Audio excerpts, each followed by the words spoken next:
ನಗರದ ಹಾಗೂ ಜಿಲ್ಲಾದ್ಯಂತ ಹಸಿರು ಕ್ರಾಂತಿಯ ಹರಿಕಾರ ಬಾಬು ಜಗಜೀವನ್ ರಾಮ್ ಅವರ 118ನೇ ಜನ್ಮದಿನವನ್ನು ಅರ್ಥಪೂರ್ಣವಾಗಿ ಆಚರಿಸಲಾಯಿತು. ಡಿಸಿ ಕಚೇರಿ ಆವರಣದಲ್ಲಿ ಬಾಬೂಜಿ ಭಾವಚಿತ್ರ ಮೆರವಣಿಗೆಗೆ ಜಿಲ್ಲಾಧಿಕಾರಿ ಸಿ ಸತ್ಯಭಾಮ ಚಾಲನೆ ನೀಡಿದರು. ನಂತರ ನಗರದ ಅಂಬೇಡ್ಕರ್ ಭವನದಲ್ಲಿಂದು ನಡೆದ ಪ್ರಧಾನ ಕಾರ್ಯಕ್ರಮವನ್ನು ಉದ್ದೇಶಿಸಿ ಮಾತನಾಡಿದ ಸಂಸದ ಶ್ರೀ ಎಸ್ ಪಟೇಲ್, ಬಾಬು ಜಗಜೀವನ್ ರಾಮ್ ಅವರ ವ್ಯಕ್ತಿತ್ವ ಹಾಗೂ ನಡೆದು ಬಂದ ಹಾದಿ ನಮ್ಮೆಲ್ಲರಿಗೂ ಪ್ರೇರಣೆ. ಬಾಬುರಾಮ್ ಅವರು ರಾಜಕೀಯ ಕ್ಷೇತ್ರದಲ್ಲಿ ಹಲವಾರು ಸ್ಥಾನಗಳನ್ನು ಅಲಂಕರಿಸಿ ಅಪಾರ ಸೇವೆಯನ್ನು ಸಲ್ಲಿಸಿದ್ದಾರೆ. ಇವರ ಈ ಆಚರಣೆ ಕೇವಲ ಸರ್ಕಾರಕ್ಕೆ ಮಾತ್ರ ಸೀಮಿತವಾಗಿದೆ.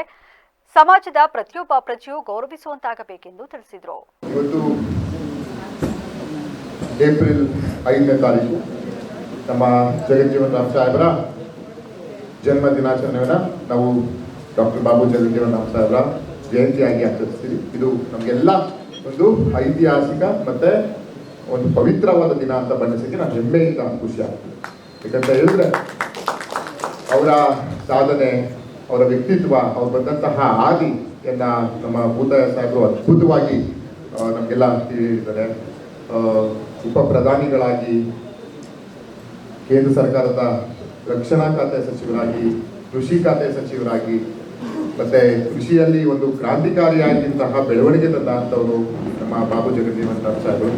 ಜೊತೆಗೆ ಅವರು ರಕ್ಷಣಾ ಖಾತೆ ಸಚಿವರಾಗಿದ್ದರು, ಜೊತೆಗೆ ವಿವಿಧ ನಮ್ಮ ಕಾರ್ಮಿಕ ಖಾತೆ ಸಚಿವರಾಗಿದ್ದರು. ರೈಲ್ವೆ ಖಾತೆಯಲ್ಲಂತೂ ಅದ್ಭುತವಾದಂತಹ, ಇವತ್ತಿಗೂ ರೈಲ್ವೆ ನಿಲ್ದಾಣಗಳಿಗೆ ಹೋದರೆ ಅವರ ಹೆಸರು ಅಜರಾಮರವಾಗಿದೆ.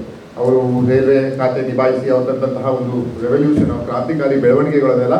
ಈ ವೇಳೆ ಜಿಲ್ಲಾಧಿಕಾರಿ ಸಿ ಸತ್ಯಭಾಮ, ಜಿಲ್ಲಾ panchayat CEO doctor BR Purnima, ADC KT Shantala, ನಗರಸಭೆ ಆಯುಕ್ತ ರಮೇಶ್, ಡಿವೈಎಸ್ಪಿ ಮುರಳೀಧರ್, ದಲಿತ ಮುಖಂಡರಾದ ಎಚ್ಕೆ ಸಂದೇಶ್ ಸೇರಿದಂತೆ ಮೊದಲಾದವರು ಹಾಜರಿದ್ದರು.